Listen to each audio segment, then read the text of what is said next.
दैनिक साथी में आपका स्वागत है। ओमिक्रॉन पर आईआईटी का पहला डेटा एनालिसिस।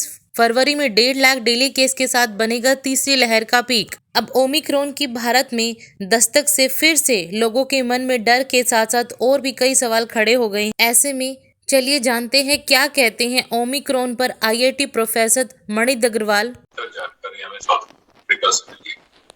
वहाँ पर डेटा जो उन्होंने उपलब्ध कराया तो उसके अनुसार और उसकी एनालिसिस करके हमने कुछ निष्कर्ष निकाले। सबसे पहला तो यह था कि अपने मॉडल सूत्रों के द्वारा साउथ अफ्रीका को पैंडेमिक की ट्रैजेक्टरी को सिमुलेट किया और उससे ये पता चला कि कुछ महीने पहले ही ओमिक्रॉन वेरिएंट वहाँ आ चुका था। धीरे धीरे फैल रहा था, बहुत तेजी से नहीं फैल रहा था।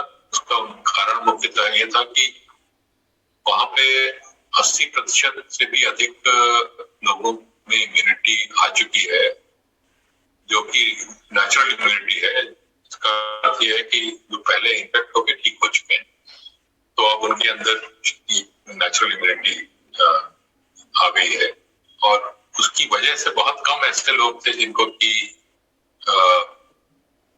इन्फेक्ट हो सकते थे और इसलिए धीरे धीरे फैला और अब थोड़ा तेजी से फैलना प्रारंभ किया कि ये मान के कि ओमिक्रॉन वेरिएंट आ चुका है अब भारत में और धीरे धीरे फैल रहा है और कुछ समय बाद इसके स्पष्ट रूप से दिखाई देगा कि संख्या बढ़ रही।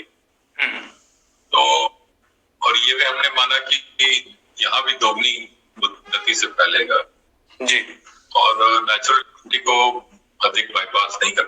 जैसे अभी हमने देखा है कि वैक्सीनेशन से डेल्टा भी वैक्सीनेटेड लोगों को इन्फेक्ट तो कर सकता है लेकिन उनकी तबीयत बहुत हल्की फुल्की खराब होती है, ठीक हो जाते हैं, तो कोई ज्यादा चिंता की बात नहीं होती। ओमिक्रॉन के साथ भी यदि ऐसा ही स्थिति होगी तो फिर बिल्कुल भी चिंता करने की बात नहीं है। संख्या बढ़ेगी भी तो अधिकतर लोग थोड़ा बहुत खांसी जुकाम बुखार होगा ठीक हो जाएंगे। बच्चों में ऐसे ही जो अभी तक का सारा डेटा आया है आज तक वो दिखाता है कि बच्चों में ज्यादा लक्षण नहीं आते। इन्फेक्शन होता भी है तो हल्का फुल्का लक्षण रहते हैं और फिर वो ठीक हो जाते हैं। अब खबर विस्तार से। भारत में ओमिक्रॉन का कितना असर देखने को मिलेगा, इस पर प्रोफेसर मणित अग्रवाल ने कहा है कि अब तक किए गए अध्ययन से हम ये निष्कर्ष निकालते हैं कि अगले साल शुरुआती महीनों जनवरी से तीसरी लहर दस्तक दे सकती है और फरवरी तक इसका पीक भी बन सकता है। साउथ अफ्रीका में कुछ महीने पहले ही ओमिक्रॉन वेरिएंट आ चुका था लेकिन संक्रमण धीरे धीरे फैल रहा था। इसके पीछे वजह यह भी थी कि वहाँ के 80% से ज़्यादा लोगों को नेचुरल इम्यूनिटी आ चुकी है। ये ऐसे लोग हैं जो पहले से ही संक्रमित होकर ठीक हो चुके हैं। इसकी वजह से संक्रमण कम होने की संभावना थी। हाल ही के दिनों में ओमिक्रॉन तेजी से बढ़ रहा है। प्रोफेसर अग्रवाल ने लॉकडाउन पर कहा है कि बहुत ज़्यादा सख्त लॉकडाउन करने का ज़्यादा फायदा नहीं होता। हल्का लॉकडाउन ज़्यादा प्रभावी रहा है।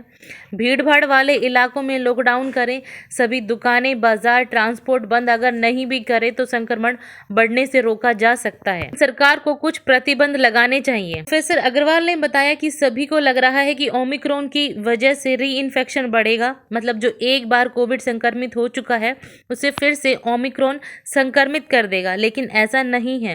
उन्होंने कहा है कि ओमिक्रॉन नेचुरल इम्यूनिटी को थोड़ा ज़्यादा बाईपास कर रहा है लेकिन बहुत घातक असर होगा ऐसा नहीं है। अगर बात करें वैक्सीनेशन की तो प्रोफेसर अग्रवाल ने कहा है कि प्रत्येक व्यक्ति को अपने दोनों डोज ज़रूर लगवाने चाहिए, इसे टाले नहीं और जिन्होंने वैक्सीनेशन का एक भी डोज नहीं लिया है वो ज़रूर वैक्सीन कराएं। बच्चों और महिलाओं पर ओमिक्रॉन के खतरे पर प्रोफेसर अग्रवाल ने कहा है दोनों डोज लेने या पूरी तरह से वैक्सीनेट होने पर ओमिक्रॉन भी डेल्टा की तरह ज़्यादा प्रभावी नहीं होगा।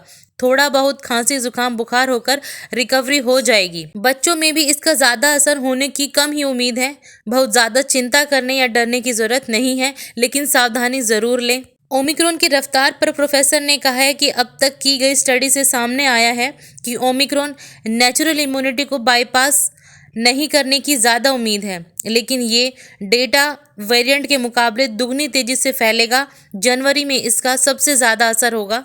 ओमिक्रॉन के चलते सरकार को क्या रणनीति अपनानी चाहिए, इस पर प्रोफेसर अग्रवाल ने कहा है कि बहुत ज़्यादा प्रतिबंध लगाने की ज़रूरत नहीं है।